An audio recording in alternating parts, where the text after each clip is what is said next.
por último, prometo, vamos fazer o caminho inverso.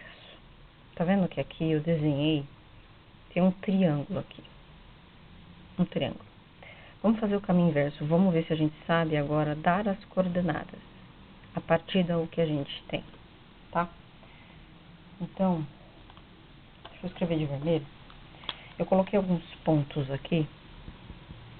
Você tá vendo que eu tenho 3 retas, ó. Eu tenho a reta A B e a C, tá vendo? E nessas retas tem alguns pontos. Lembra daquela história que em uma reta tem infinitos pontos? Ó, nada melhor do que essa representação para você ver. Que aqui eu posso colocar muito mais pontos, ó, de cada meio milímetro. Se eu diminuir a escala, fica pior ainda, ó.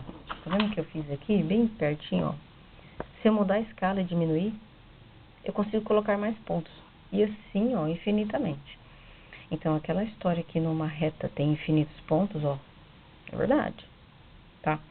E tudo isso num plano. Ó que legal. Dá pra gente ver agora, palpavelmente, qual é a história da representação do ponto reto e plano, não mais tão intuitivamente, né? Intuitivamente. Então, por exemplo, esse ponto A. Que ponto que ele é? Qual é a coordenada dele? Esse par ordenado. O A, ele seria, bom, o primeiro número é o deitado e o segundo é o em pé. Então, ó, qual seria a coordenada do A? Então, para eu escrever, ele está ligando um 2 deitado e um 2 em pé. Então, ele é um 2, 2. Não é difícil você escrever ao contrário, né? Antes a gente tinha as coordenadas, a gente tinha os pares ordenados. Agora a gente vai fazer o contrário, a gente vai ter o desenho e vamos escrever, né? Esse ponto, o B, vai na ordem. O B, ai, enchi minha mesa. O B, ele é um 8 deitado com um 8 em pé. Olha que lindo. O B é um 8 deitado e um 8 em pé. O C é um 8 deitado e um 2 em pé. Ó. É um 8 deitado e um 2 em pé. Vamos ao D. O D é um 5 deitado e um 5 em pé. 5 deitado e 5 em pé. Não se preocupe em falar abscissa e ordenada aqui, né? O E é um 5 deitado e um 2 em pé. Espero que vocês tenham conseguido ver, ó. 5 deitado e tá ligando um 2 em pé. Não pode inverter, tá, gente? Porque se eu inverter 5 em pé e 2 deitado, ó, vai para outro lugar do planeta Terra. Não pode. Ai, filho, tá perdido. Imagina se o piloto de avião a entender desse jeito. Tá frito. Vai pro Japão desse jeito. Tem um S aqui. É o 8 liga com 5 em pé. Aí, gente, eu botei vários outros, mas vamos ver só esses aqui, vai. Pra vocês já entenderam como que a gente faz o contrário, né? Eu anotei aqui. Então, é assim, simplesmente assim, que a gente vai fazer o caminho ao contrário. Você vai ver a localização, vai olhar o deitado e anotar, vai olhar o em pé e vai anotar. O encontro deles, ó. Tá vendo? Este encontro, esse é o par ordenado. Lembra a batalha naval, né? É assim mesmo. E última informação importantíssima. Você tá vendo que existem uns pontos que estão em 2 retas ao mesmo tempo, ou em mais retas. Nesse caso, por exemplo, essa reta tem 2 pontos de encontro. Você viu que esse ponto A, ele está tanto nessa reta B, quanto está na reta A. Tá vendo? Ele está compartilhando ponto entre 2 retas. Quando acontece isso se chama ponto em comum, ou ponto de intersecção, tá?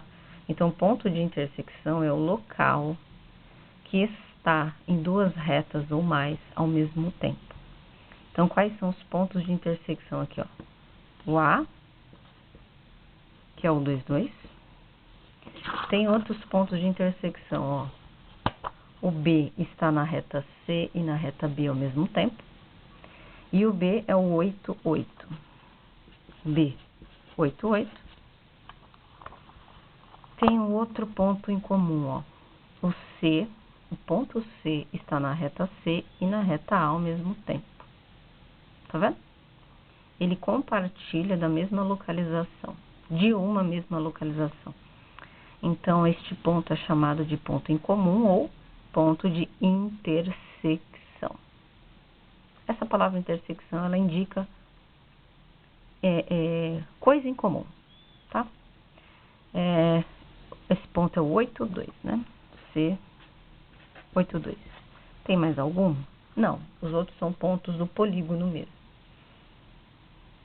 Bom, espero que vocês tenham gostado, entendido o que é um plano cartesiano e basicamente para o que a gente vai usar ele, para construção de planos, para construção de polígonos, mais futuramente de poliedros, para GPS, localização geográfica, enfim. Eu queria mostrar para vocês alguns desenhos que a gente pode fazer.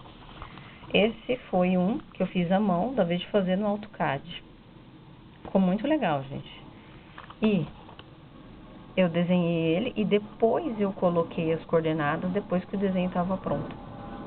E o legal é que aqui eu posso, o arquiteto ou o engenheiro, quando se precisar na hora de construir, ele não precisa de régua para saber o tamanho de uma janela, porque eu vou dar escala para ele, né? O tamanho porque aqui eu fiz a minha escala de desenho, mas essa escala vai mudar, porque a escala a gente vai fazer em metros ou em centímetros, né? Porque uma casa de verdade, né, é o tamanho.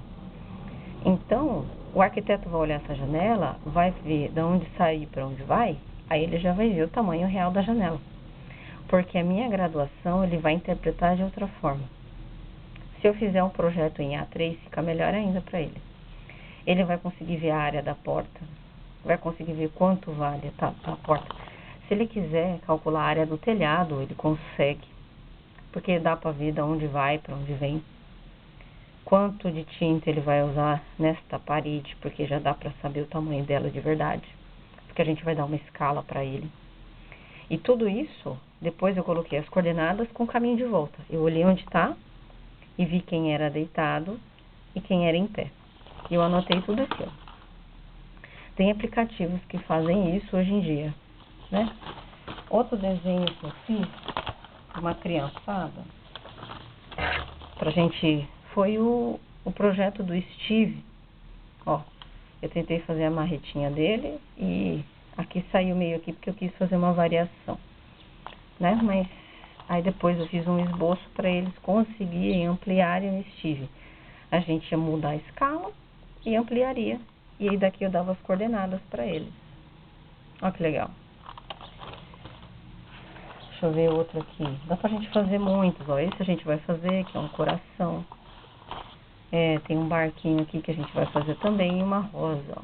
Desenhos mais elaborados assim, a gente faz daqui a alguns anos. Mas eu espero que vocês tenham entendido. E vamos para a prática.